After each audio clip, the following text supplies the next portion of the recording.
This exam application tutorial is on the topic of plant growth hormones. The question for 6 marks: explain how plant growth hormones can be used commercially in crop production.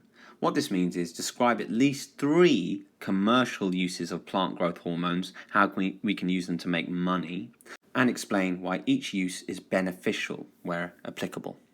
So the first thing we can do is we can apply plant growth hormones to plant cuttings. So let's say we like this plant and we want to clone it.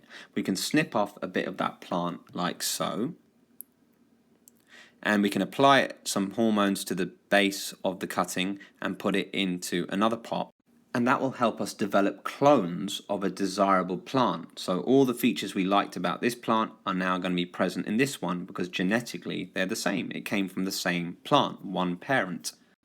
Plant growth hormones can be used as selective weed killers, so they will basically kill certain things but not the crops you want. You don't need any further explanation for that. Plant growth hormones can also be used to control ripening. This one requires explanation.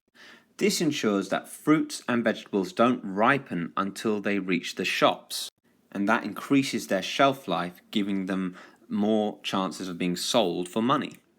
And finally, another self-explanatory one, plant growth hormones can be used to develop seedless fruit, so it's just easier to eat. So you can see a seedless watermelon here. There are only 4 commercial applications you need to learn, and just learn how to explain them a little bit as well.